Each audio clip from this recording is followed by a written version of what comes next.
welcome to another exciting episode of the 6'5 Podcast. I'm Phoenicia. I'm Dorian.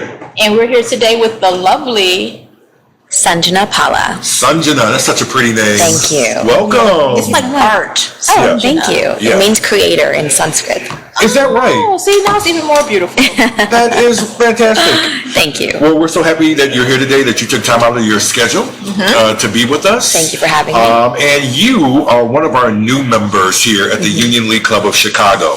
Why don't you tell us about that a little bit, and how did you come about becoming a member? Yeah, so I've been a member for about a year now, so I'm very excited to be here. I came about hearing about this club because my family has been in the club community in India most of my life, and so I've always been really seeking that out here in Chicago. I'm from Texas originally, and so what part? Houston. Houston. Yeah. All right, so you smiled when you said Houston. Yeah. Right, because a lot of people, when they say Dallas, they like, they don't even want to say Dallas. No, Dallas is not a real city in my opinion. I'm so glad you're making it, because we've had this discussion before. I have friends, and we all know it's like Houston. I've never been, but understand that Houston, Texas is like the place to be. Yeah, I mean, it's the home of Beyonce. What more do you need to know? Oh, wow. What does Dallas have? Nothing. I hope the Beehive is not around anywhere. The Cowboys? No. Well, they got the Houston Texans. That's true. The Texans look really good to show when you get into it, but they really knock on wood. Knock on wood. Knock on wood. We'll see. We will see. But yeah, no, I mean, I came here for work. I'm a lawyer, and so I wanted to build a community, and I was seeking a club environment. And I shopped around at the other clubs here in Chicago, but I really felt like the Union League had so much to offer, and it's truly such an incredible place to be at. There's incomparable compared to everywhere else. Yeah, that's so very true. And that's what we're going to showcase here on this podcast for everybody to see that. I want to go back to, you said your parents were in the club life. Now, were the clubs there similar to here? Yeah, I mean, more or less. I think it was more of like a country club kind of scene in India. I came here when I was 5, so I hardly remember it. 5 years old.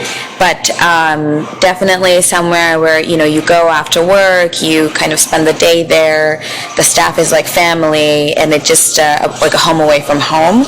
And so that was the most important thing for me, to find a place like that, and I definitely feel like I have that here at the Union League. Yes. That's amazing. So 5 years old, you're in Chicago. Where'd you grow up here in the city?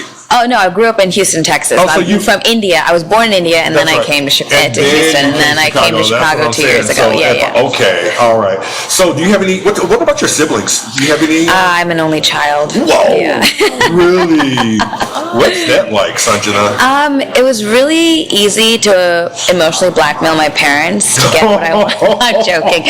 No, it was great. I grew up with a lot of cousins and a big family, like extended family, so it really didn't feel too different, but it's always like grew up feeling, damn, I wish I had a sibling to have, but I made up for it with a big community of friends and cousins.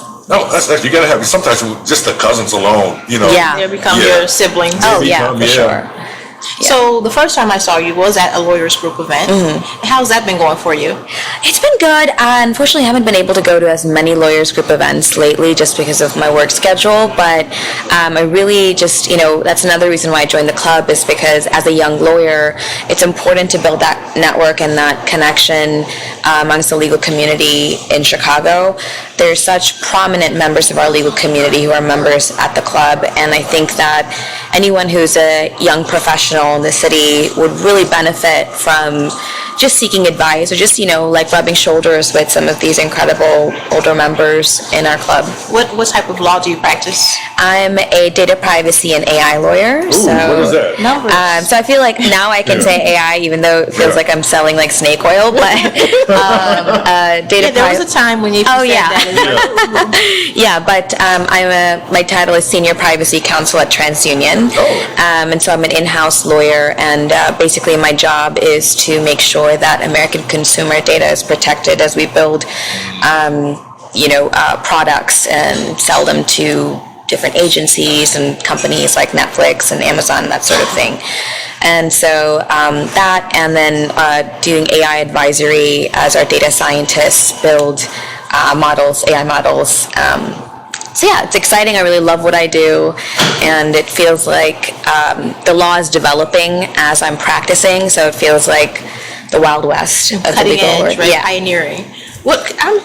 That was fascinating to me that you said TransUnion, then you said Netflix. Yeah. Like, so how do they intertwine with each other? Yeah, so a lot of people think that TransUnion is just a federal credit bureau, but actually we've acquired numerous companies over the past few years, and we're a data acquisition and insight company, or not asset and insight company. And so basically, we take the data that these companies have and then combine it with their historical data or build products around it, and we have customers who would purchase the data products.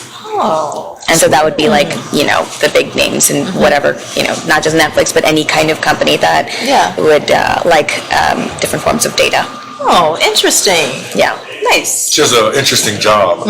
So when you set out, did you think that you would want to go into this part of law, or were there any other options, any other things that you just said, oh, this is what I want to do? Yeah. So no, I think I knew I wanted to be a lawyer, but I didn't really know where. I always thought I was a business major in undergrad. I went to the University of Texas. Okay. And so I always knew I would lean corporate, but it was because of my mom. She was a tech consultant most of my life, and so she always knew that in order for her to succeed as a woman of color, especially as a woman in a male-dominated industry, she always had to do like the most cutting-edge thing to get ahead of everybody else.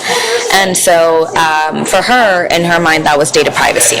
And so I really shifted from being a corporate generalist to focusing on data privacy and emerging technology. And so what is your degree? You said Miami was your second school that you went to. Yeah. What degree did you get from there? I was at the University of Texas, Austin for undergrad, and then the University of Miami for my law degree. Okay. Yeah. Oh, so you've been traveling. Yeah. You've been traveling. What is it about Chicago that you like? Yeah, so it's interesting because if you look at my resume, it's really confusing because I'm from Texas, but I went to school in Florida, but I'm licensed in Illinois and New York, but not Texas or Florida. The reason I moved is because my law firm wanted me to move up to our Chicago or New York office, just, because I'm barred here. And I chose Chicago even though most of my friends are in New York. Because I interned here in 2015 at a bank when I was in college, and I just fell in love with the city. And Chicago is truly the most beautiful city in America. Yeah. Hands and down. of course, you've seen it. I tell people that all the time. Yeah. You go places and you say, Chicago's like the third largest market, but like the first time I went to New York, I was like, okay, it's all right. This is too crazy. It's too many of you guys here. I was like, it's a little dirty here. Yeah, very dirty. Yeah. And New Yorkers are just so rude. It's a lot of horn honking. Very rude. It's like trash and rats everywhere. But it'll be in front of a building that's $10 million. Oh, exactly. But there's a bunch of garbage in front. Yep. And there's something to be said about the Midwestern nice here. Everybody is just so kind.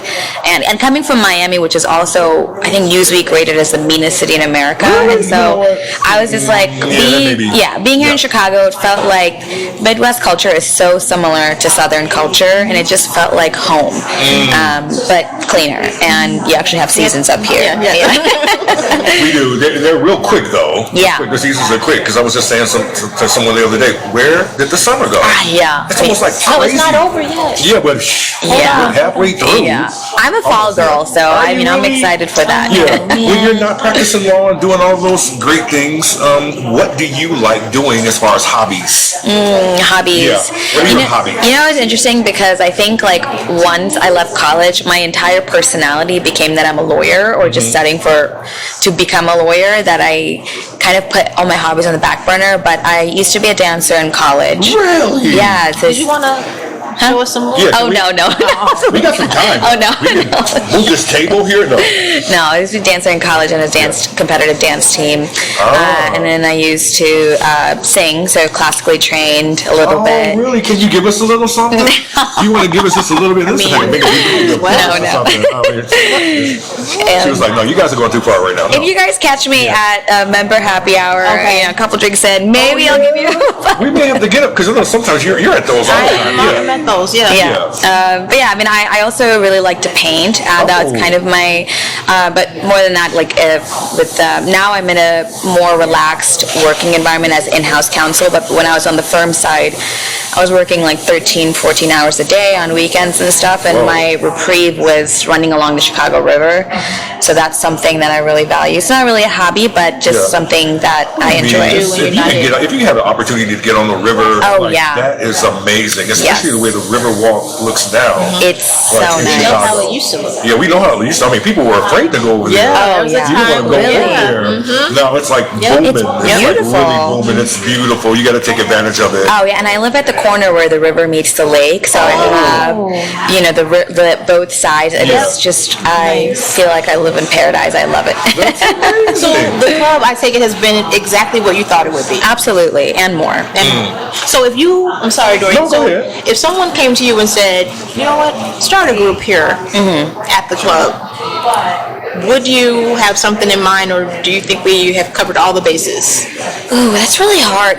One thing I think would be interesting would be like a culinary interest group, or like cooking and like fine dining experiences around the city. I think that would be, not that I'm good at it, but I think it would be something fascinating to explore Chicago, the restaurant scene, help the local businesses here, and kind of encourage. I mean, there's one thing, I'm literally thinking this as I'm talking, but one thing I think is that there's a lot of people who just moved to the city, who join the club to make friends, build a community. They don't really know all the great restaurant scenes and like great places to eat.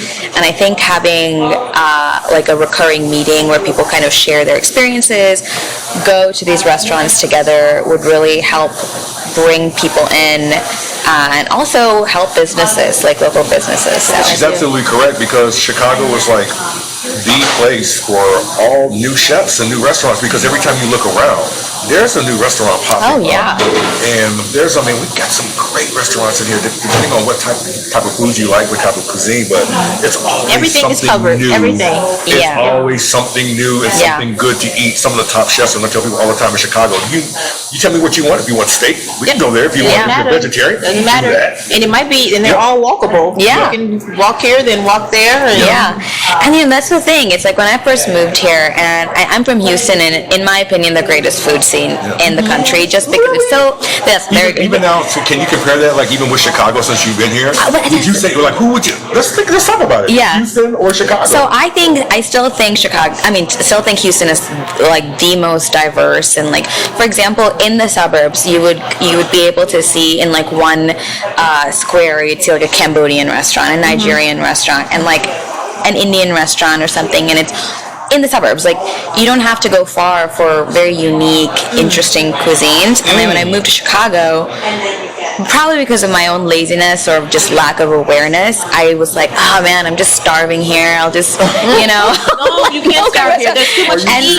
And so all my colleagues on the firm, when I was at the firm, they're like, you're just being a hater. You're just not exploring the city. And I think there's something to be said about that, like if I was given more, like, people told me like, oh, you got to go here and there and stuff, just exploring more. But I definitely changed my opinion on that. I still think my hometown is the best. Well, that's okay. But Chicago is like very. We'll give you that. So let's talk about Indian food. But I will say that suburban life wouldn't be that way. I feel like all the restaurants, when you have those restaurants on every same ones on all one block, the suburbs doesn't really do that. Here. Not I don't think that. I'm not saying it. Like, what I'm saying is like the accessibility even in the suburbs. In the suburbs, like a variety. Variety could be So here in Chicago, I mean, I guess like where I live is a little bit more touristy, so all like the fine dining restaurants and stuff. So you gotta come a little west. I've got a little further south. Indian food. Let's Yeah. get back to that because I'm a foodie first of all. No, we didn't know that. You didn't? No. Okay. So let's talk about it. How would she know that? Did you tell her that? No, she probably does. She knows now. What type? If you had to suggest in Chicago a top restaurant of Indian food to go to, what would you recommend? Ooh. I can't You tell wait. me, because I don't know. I haven't found, unless you're going to like Devon Street, for the authentic Indian food experience. I don't know. That's a long hike for you, though. Yeah. So I'm not trying to, go all the way to You're Devon trying to Street. kind of just keep it local. I don't know. I think I have to disappoint you. I cannot give you a good restaurant recommendation here in that's Chicago. fair. That's fair. Not that I'm sure there's plenty. I just have not had. Well, do you have a favorite food? My favorite cuisine is like Korean food, and I love Peruvian food. And so, like a restaurant I usually take my clients to would be like Tanta in River North. It's really good, good Peruvian food. And then there's another restaurant in West Loop that's above the Hoxton Hotel. I think Cabra. So that's I've heard of good. that. Yeah, Cabra over What's in the Fulton Market. cuisine? What's the cuisine of Peruvian food is it's very fascinating. It's like a mix of obviously South American, but there was like a huge influence of Japanese and Chinese immigration. So it's mixed with like their cuisine. So there's something called chaufa. I think I'm saying it right, but like it's like a Peruvian fried rice with some Peruvian flavors, but also it's like an Asian fried rice kind of thing. So, and the ceviches are really good too. Ooh. Whenever we do these podcasts, it's always around this time where we're completely hungry. So Right. I'm like, what? Where are we going? Write down. What did you say? Yeah, what did you say that was? No, that was Tata. So homecoming's just around the corner. I don't know if when this podcast airs, if homecoming would have already happened. We already know homecoming is everybody's favorite. Yes. Yeah. event. You were at the last homecoming. I was. It's actually on our flyer, I think, or no, on the. Oh, I saw that. Yeah. Yeah. We can't not use you because you're so pretty. Oh, thank you. You guys are so sweet. Besides homecoming, what has been, or what are your favorite events to attend here? Yes. So homecoming, I'm already excited. I already have my dress. So Oh wow! I'm So yeah, prepared. people are excited about I that. have my camera ready. Yes. But another event that I really love is, I think it's twofold. Like one, I really love the monthly member happy hours, the first Fridays, just because I think it's a really great opportunity for new members, because all the new members of that class or whatever come and meet all the older members, and it's a really great opportunity for us to just like reconnect and like socialize, like a really great social event that a lot of people are really excited about once a month. Another event that I really like is bourbon and boxing. That is immensely fun and I think so unique to our club, that it's just such a fascinating thing just to have that big boxing ring in the middle of our grand ballroom, and everyone's dressed up and the great Oxymoron, food, the chandeliers. Yeah, exactly. Yeah. So It's amazing to see what what they're able to do here. I know the first time one of the members said, "Wow, I didn't even know they could put a ring and a ring in the Lincoln Ballroom." Yeah. How our Lincoln Ballroom looks, it's like, wow, this is actually happening. But yeah, and I mean another thing, it's like the fancy pickleball to start the fall and winter pickleball season, which is I also love every Monday. And so it's just, I think there's such a wide variety of interesting events here, and something for everybody. When you were searching, if I may ask, what set our club apart? Like, was something that you were like, oh no, this is the club I want to be at versus around the corner or down the street? Yeah, I think it really has a lot to do with, one thing that was important to me was diversity. I think there's a big misconception with clubs like this where people think, oh, it's like a kind of stuffy place, not really, you don't really see that many people of color, or you won't feel as welcome or something, which couldn't be further from the truth, at least here. I think the club really focuses on diversity. Another thing that I really loved is just the clubhouse. It's so phenomenally beautiful. The second you walk into our lobby, it's just so grandiose, but so it's such an incredible place to be. I think it's like it makes you feel welcome, and I just really loved that atmosphere. But just like all the amenities overall, and the friendly faces, all the staff are like friends. See Dorian when you first walk in. Yeah. Yeah, I'm here. Yeah. Or you hear me. You don't see me, but you'll hear me. Yeah. But yeah. Well, that's very good to know, because being in communications, that's exactly what I try to communicate out via, whether it's LinkedIn or, Instagram, to let people know it's friendly, it's inviting, it's great. We have a fun time here, and it's going to be your home away from home. Yeah, no, and I think I wanted to add one thing. It's when I was touring some other clubhouses, I think one younger member at another club, they were saying how, it's like Pride Month, but there's nothing in the club that shows that they're accepting. There's not even like a Pride flag or anything like that. And whereas here, the second it's Pride Month, you see like a big flag right in the front of our lobby. And I think that's a testament to how welcoming our club is to all communities. And just making sure everybody feels accepted and welcomed and celebrated. It's wonderful. That's great. So if there was somebody that was thinking about the Union League Club of Chicago and thinking about maybe a club to join, I don't know, certain members, a lot of members are members of not just multiple clubs, right? But what would you say to them about the Union League that really sets it apart from maybe the rest of the clubs in the city of Chicago? That's I'm trying to think of something different that I've already said before, but it's really just the people here. And I think I know that sounds so generic, but like truly, like it's the community here, the people that work here every day that just know you by your name, that know to put a sriracha bottle in front of you the second you sit at the table, and like just the conversations we have with one another. It feels like a big family, and it just feels really nice to be accepted and welcomed, and like to really cultivate a community aspect, whereas I think there's in some other clubs, I'm not bashing any other clubs, but like I've heard from other people that it's a lot of like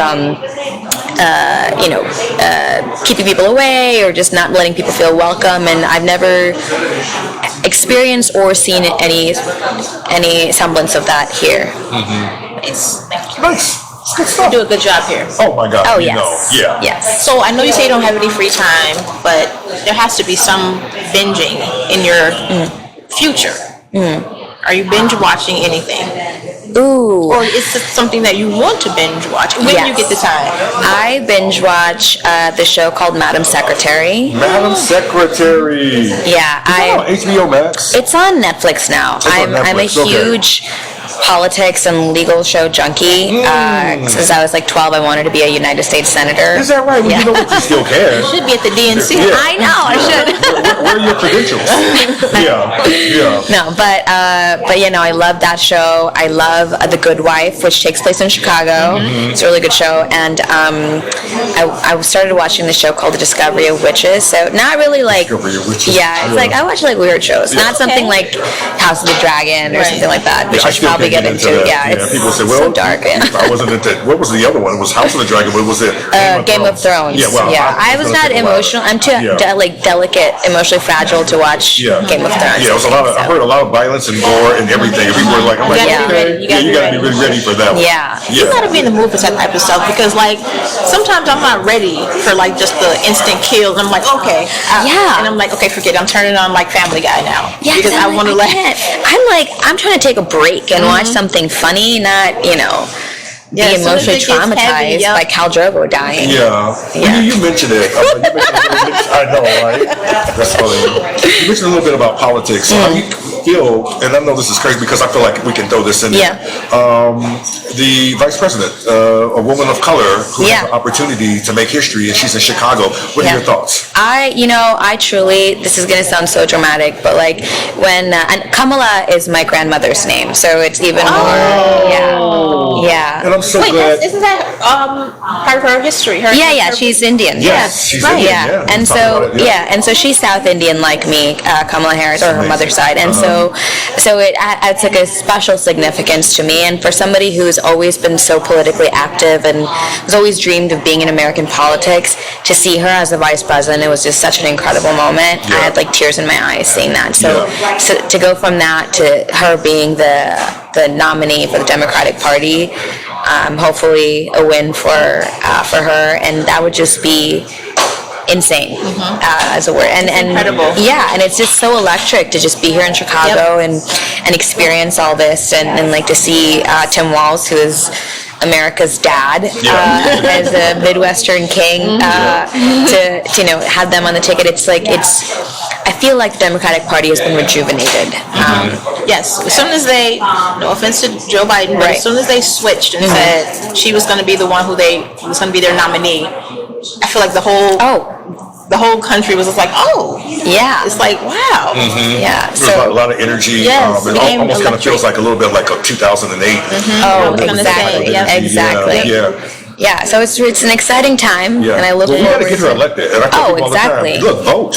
Gotta vote. We need to get a voter registration Gotta vote. booth Yep. at the You club. can talk about a whole lot of crap, but then if you you don't don't vote. Exactly. Sorry. I'm gonna fly back to Texas to vote. I know, right? Wow, it's amazing having you by. Yep. I feel like we can go a whole hour. Man, on thank you so something much. I mean, this is else. long overdue. Yes, We're so excited yes. that you Yeah. came to join us. We Thank you. Thank you so appreciate it. much for having It's been me. wonderful. I'm going to see you at all the next events. Yes. Yeah. I'll and be guess there. what? We're getting ready for Homecoming. A work of art. Yes. Thank you. Thank you very much. Thank We you. appreciate you. That's going to do it for us. I'm Dorian, I'm Phoenicia, 65 Podcast, and our I'm wonderful- Sanjana. There she is. the 6'5" podcast. That's right. It's the 65 Podcast. I'm going to have to edit that out, but yeah, the 65 Podcast. See you next time. See you next time. Bye.